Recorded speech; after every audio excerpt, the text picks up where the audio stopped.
పహల్గాం ఉగ్ర దాడికి సంబంధించి రేపు ఎన్ఐఏ పూర్తి స్థాయిలో నివేదిక ఇవ్వబోతోంది. అసలు ఏం జరిగింది, ఎంతమంది పాల్గొన్నారు, వీడియోలు, సేకరించిన సాక్ష్యాలతో సహా ఎన్ఐఏ ఒక పూర్తి రిపోర్ట్ ని తయారు చేసింది. అది రేపు హోంశాఖకు అందించబోతోంది. వివరాలు ఢిల్లీ బ్యూరో చీఫ్ కృష్ణ అడిగి తెలుసుకుందాం. కృష్ణ, చంద్రిక, పహల్గాం ఉగ్రదాడి ఘటన పైన జాతీయ దర్యాప్తు సంస్థ ఎన్ఐఏ దర్యాప్తు వేగవంతం చేసింది. అయితే ప్రాథమికంగా ఈ యొక్క దాడికి సంబంధించి, ఉగ్రదాడికి సంబంధించి ఒక నివేదికను కూడా తయారు చేసింది. ఆ నివేదికలో పలు కీలకమైనటువంటి అంశాలను పొందుపరిచింది. రేపు కేంద్ర హోంశాఖకు ఎన్ఐఏ ఈ యొక్క నివేదికను అందజేయబోతుంది. అందులో ప్రధానంగా ఉగ్రవాదుల గుర్తింపుకు సంబంధించి ఈ ఎన్ఐఏ దర్యాప్తులో దాడిలో పాల్గొన్నటువంటి 3 ఉగ్రవాదుల్లో 2 పాకిస్తాన్కి చెందిన వారు లష్కరే తోయిబా సభ్యులను కూడా నిర్ధారించారు. వారిలో ఒకరు పాకిస్తాన్ పారామిలిటరీ దళాల్లో పనిచేసినటువంటి అనుభవం ఉన్నటువంటి హషీం ముసాగా కూడా గుర్తించారు. దీంతో పాటు ఈ యొక్క ఉగ్రవాదులకు స్థానికంగా ఉన్నటువంటి ఒక 20 మందికి పైగా స్థానిక వర్కర్స్ ఎవరైతే ఉన్నారో, అక్కడ గ్రౌండ్ వర్కర్స్, వాళ్ళు కూడా ఈ యొక్క ఉగ్రవాదులకు సాయం చేసినట్లుగా ఎన్ఐఏ గుర్తించింది. వారిలో చాలా మందిని ఇప్పటికే అరెస్ట్ చేశారు. 2023 రాజౌరీలో జరిగినటువంటి దాడికి పాల్పడిన 2 ఉగ్రవాదులను కూడా జమ్మూ కోట్ బల్వాల్ జైల్లో ఉన్నటువంటి జైల్లో ఎన్ఐఏ అధికారులు వాళ్ళని కూడా ప్రశ్నించారు. వారు పహల్గాం దాడిలో కూడా వారి పాత్ర ఉన్నట్లుగా ఎన్ఐఏ అనుమానిస్తుంది. ఉగ్రవాదుల దాడిని బాడీ కెమెరాల ద్వారా చిత్రీకరించినట్లు కూడా ఎన్ఐఏ దర్యాప్తులో వెల్లడైంది. అలాగే దాడి ప్రదేశాన్ని కూడా హై రెజల్యూషన్ 3D మోడల్ రూపంలో పునర్నిర్మించేందుకు ఆధునిక సాంకేతికతను కూడా ఉపయోగిస్తున్నారు. స్థానిక వ్యక్తుల పాత్ర గురించి ఎక్కువగా అనుమానాలు వ్యక్తం చేస్తూ దాడికి సంబంధించి స్థానిక వ్యక్తులు ఉగ్రవాదులకు సమాచారం అందించి వారి పారిపోవటంలో కూడా సహకరించినట్లుగా ఎన్ఐఏ గుర్తించింది. అందుకే అంటే మొదట ఒక 2-3 రోజుల్లో విచారణ జరుపుతున్న సమయంలో కూడా ఒక కీలకమైనటువంటి అంశాలను ఈ యొక్క ఎన్ఐఏ బయటపెట్టింది. 6 మందితో కూడినటువంటి ఈ యొక్క ఎన్ఐఏ బృందం అక్కడ దర్యాప్తు సంబంధించి బైసరన్ వ్యాలీలో పర్యాటకులను ఉగ్రవాదులు ఎంట్రీ ఎగ్జిట్ గేట్లు మూసేసి పక్కదారి లేకుండా చుట్టుముట్టారు. తర్వాత దాడిలో 25 మంది పర్యాటకులు, ఒక స్థానికుడు కూడా చనిపోయారు. 4 ఉగ్రవాదులు దాడిలో పాల్గొన్నారు. 2 ఎంట్రీ గేట్ నుంచి, ఒకరు ఎగ్జిట్ గేట్ వద్ద, 4వ వ్యక్తి అటవీ ప్రాంతంలో దక్కుని మద్దతు ఇచ్చినట్లుగా అనుమానించారు.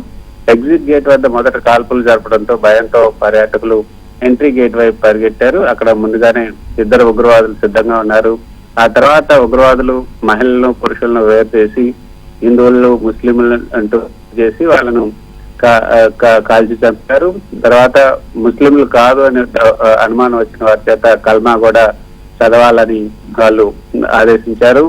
వీరిలో ఒక నౌకాదళ అధికారి కూడా మొదటగా హతమయ్యారు. లెఫ్టినెంట్ వినయ్ నర్వాల్ అనే నేవీ ఆఫీసర్ తొలి కాల్పుల్లోనే ప్రాణాలు కోల్పోయారు. చాయ్ బేల్పూరి స్టాల్స్ వద్ద ఎక్కువగా అక్కడ మరణాలు జరిగాయి. ఎక్కువ మంది అక్కడికి చేరటంతోనే కాల్పుల్లో ఎక్కువ మంది అక్కడ ప్రాణాలు కోల్పోయినట్టుగా తెలిసింది. దాడి తర్వాత ఇనుప కంచె ఎక్కి ఉగ్రవాదులు అటవీ ప్రాంతం వైపు పారిపోయారు. బైసరన్ పార్క్ లో దుకాణాలు నడుపుతున్నటువంటి సుమారు 45 మంది స్థానికులు, ఈ పోనీ రైడ్ నిర్వాహకులు, జిప్ లైన్ ఆపరేటర్లు, వీళ్ళందరినీ కూడా ప్రశ్నించారు. జిప్ లైన్ ఆపరేటర్ మనం చూసాం వీడియోల్లో, అల్లాహు అక్బర్ అంటూ చేసినటువంటి నినాదాలు మనం చూసాం. ఆ తర్వాత దాడిలో పాల్గొన్నటువంటి వారు పాకిస్తాన్ హ్యాండ్లర్స్ తో పెయిడ్ ఎన్క్రిప్టెడ్ మొబైల్ యాప్స్ ద్వారా కూడా సంభాషించారని ఎన్ఐఏ అనుమానం వ్యక్తం చేసింది. తర్వాత ఉగ్రవాదుల కోసం భద్రతా దళాలు కాశ్మీర్ లో సెర్చ్ ఆపరేషన్లు కూడా చేపట్టారు.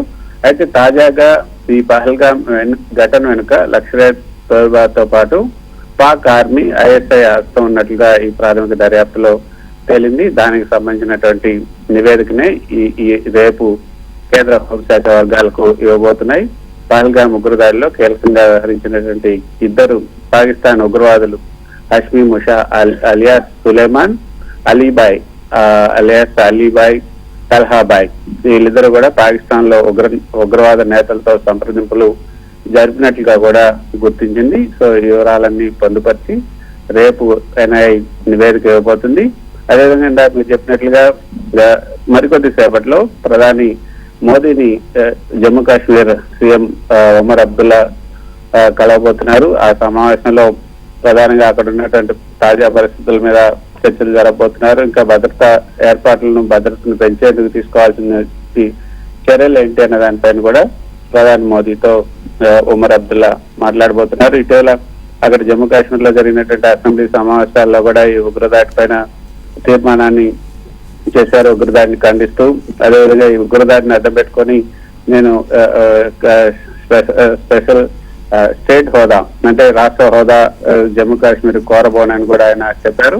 గతంలో రాష్ట్ర హోదా కావాలి జమ్మూ కాశ్మీర్ కని కోరాను, ఇకపై కూడా కోరతాను, కాబట్టి ఇప్పుడు మాత్రం ఈ ఉగ్రదాడిని అడ్డం పెట్టుకొని రాష్ట్ర హోదా ఇవ్వాలి అంటూ కోరేది లేదని కూడా స్పష్టం చేశారు. కేంద్ర ప్రభుత్వం తీసుకునే అన్ని చర్యలకు కూడా తాము మద్దతు ఇస్తామని కూడా ఉమర్ అబ్దుల్లా ప్రకటించిన నేపథ్యంలో జరుగుతున్నటువంటి ఈ సమావేశం కొంత ప్రాధాన్యతను సంతరించుకుందనే చెప్పొచ్చు. విజయచంద్రిక. Thank you Krishna.